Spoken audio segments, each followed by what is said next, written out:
Welcome to the podcast, Amazing Tales from Off and On Connecticut's Beaten Path. And I'm your host, Mike Allen. You know, the American flag's gone through a few design changes over the years, from the days when Betsy Ross supposedly made the very first one for George Washington in Philadelphia, to each time a new state gets added, necessitating yet another star. But the two flags that were flown in Brookfield, Connecticut during the Civil War couldn't have been more different in one key respect. Our special guest today is Bob Brown, president of the Brookfield Museum and Historical Society, and he's going to be along in just a minute to explain the difference in those flags and, more importantly, what the difference meant in the highly polarized years during the U.S. Civil War. This week's trivia question: what Connecticut invention connected people in a way that changed the world forever? Stick around after the main program for the answer, because then you'll know the topic for next week's show. Amazing Tales from Off and On Connecticut's Beaten Path is brought to you by our sponsor, Yale New Haven Health. Yale New Haven Hospital was the very first hospital in Connecticut. They opened their doors 200 years ago and later introduced the entire country to the use of penicillin and chemotherapy. Today, some of the brightest minds in medicine choose to work there, and it's the primary teaching hospital for the prestigious Yale School of Medicine. For more information, log on to ynhhs.org. That's ynhhs.org.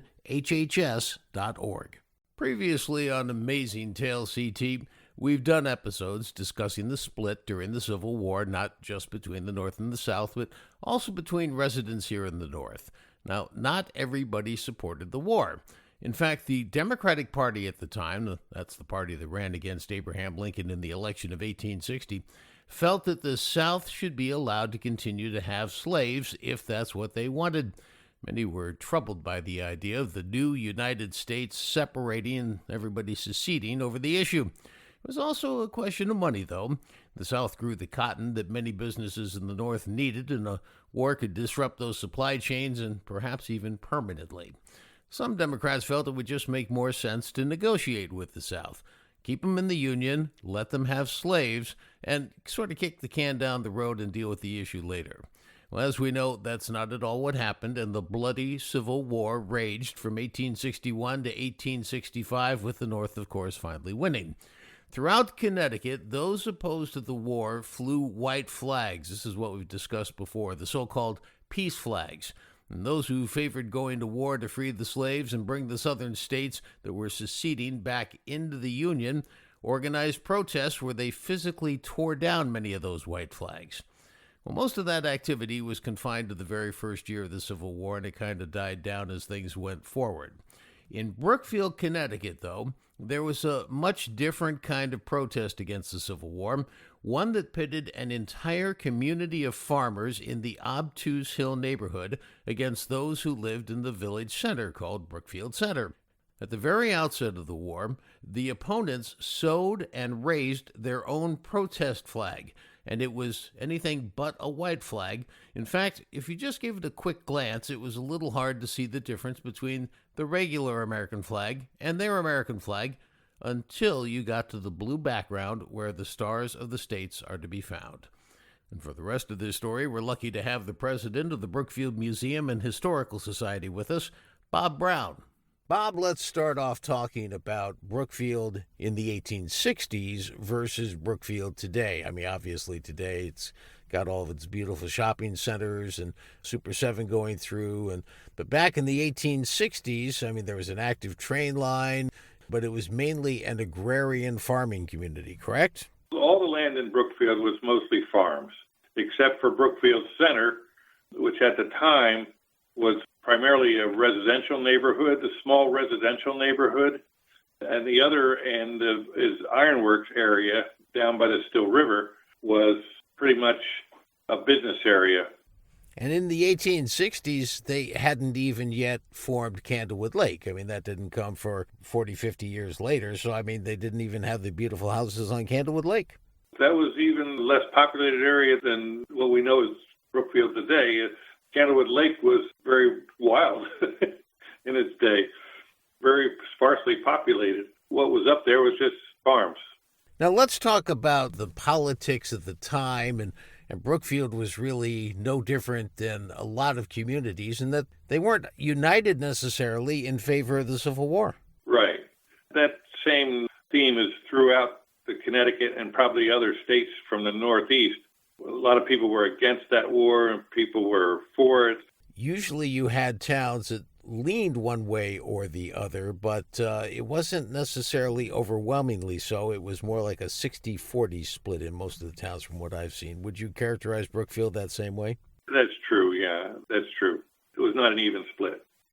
If a farming family didn't believe in the war, they didn't encourage their sons to go and fight the war. So they would stay on the farm, and the farm would sort of have a competitive advantage over other farms where the sons did go away, did fight in the Civil War, and that left really only the older residents who, had the tougher time keeping up with the young bucks on the other farms. That had to be a hardship for especially farm families that needed help to work the farm. The Democrats, or the Copperheads, as they were called, they were same situation, but their young folks did not participate in the war, stayed home, and so they continued a normal life for them. Now let's talk about the actual flag and what this meant, because there was obviously some resentment, and again, not unique to Brookfield. This happened in several towns throughout the state of Connecticut. But what was unique was the kind of flag that the anti-war people decided to fly to show their patriotism in a completely different way. Could you explain what that flag looked like? The flag, it looked very similar to the regular American flag, and it had the 13 stars and stripes, red, white, and blue. It had a blue field. In the field, it had stars. Each star representing a state was represented in a circle, similar to the old Betsy Ross flag, I'll say. The stars from all the states were in a circle, and in the center there was a large red star and stood out, and that particular element was regarded as a home star, the Star of Brookfield, for instance, in amongst the star of all the states on that blue field. Interesting. The way that Brookfield is laid out geographically, and if people can imagine back in the day, most of the trees were cut down because of the need for wood. The distance between Brookfield Center and the top of Obtuse Road, which is really on a ridge line right before you get to the slope down to the Housatonic River, these are two of the higher points in town, the center of town and Obtuse Hill. So now what you ended up with were the regular American flag in Brookfield Center and this, we'll call it Copperhead flag, flying on Obtuse Hill, and a lot of people could see it, couldn't they?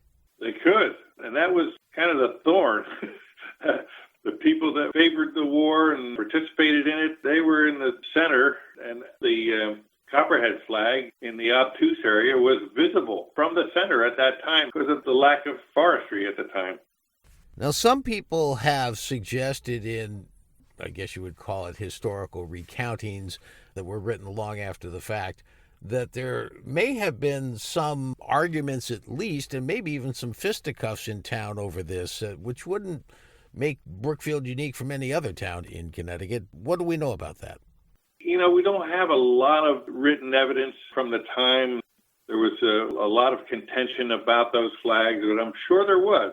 There's the inference of the people being against flying of that flag and for what it stood. In fact, the flag had a lot of bullet holes in it from one side going there and firing on it. There was no fighting going on between the neighbors that we have any account of. That did happen in other towns, but not so much in Brookfield. One of the things that I think stands out in Brookfield in this story is that it's not like the flag was flown for a short period of time and taken down just to make a statement. It flew throughout the Civil War, did it not? Well, yes, it did for the most part of the war. And I don't know, looking at the state of the flag when it was taken down, I can't believe that the flag flew more than a couple of years, or 3 years at the most. Now, let's talk about what happened after the war. So obviously the North won the war, and the Copperhead flag in Brookfield was taken down. What then happened to that flag? Can you take us through the series of steps as to how it got preserved and how you got your hands on it? We're not sure who had that flag. The flag was found in a person's house in Brookfield that lived on Longmeadow Hill Road. There was a trunk in the attic, and the residents of that house found this flag in a trunk. And evidently, when the flag was taken down, it was put away in that trunk and preserved for what we have today. Although it did take a lot of our museum in town here, the Historical Society did put a lot of effort in restoring the flag professionally. Needed a backing and some help with its degradation over all the years. The flag is big. It measures 5 feet by 14 feet. So that gives you an idea of how easy it was to see when it was flown. This is amazing that you can go to the Brookfield Museum and Historical Society, not too far, frankly, from where the flag was actually flown. You're at the intersection of 133 and 25, and you go down 133 about a mile and a half, and that's where the flag was flown. And you can still see this. This is amazing. That's true. The flag resides in the museum, not far from where it flew. When we had it preserved, it was wrapped up, so it's not shown full length. It's full 14 feet. It's in a hermetically sealed box now. It was conserved professionally, and a special box was built for it. The flag now is wrapped around itself and shows the field and the stripes on a 4x6 portion of it. That's just fantastic.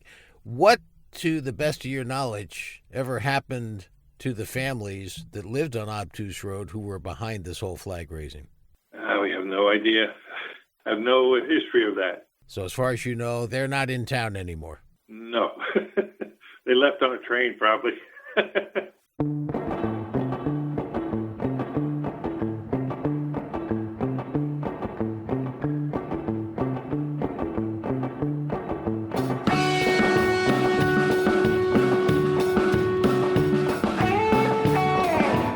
Wraps up this episode of Amazing Tales from Off and On Connecticut's Beaten Path. You simply have to make your way to the Brookfield Museum and Historical Society in Brookfield Center at the intersection of State Routes 25 and 133. Now, that's where the real American flag was flown, and it's just a short drive down Route 133 to Obtuse Hill Road, where the Copperhead flag flew in the 1860s. I want to thank our guest for today's program, Bob Brown, president of that Brookfield Museum and Historical Society. The answer to this week's trivia question, the question was, what Connecticut invention connected people in a way that changed the world forever? And the answer is the telephone switchboard.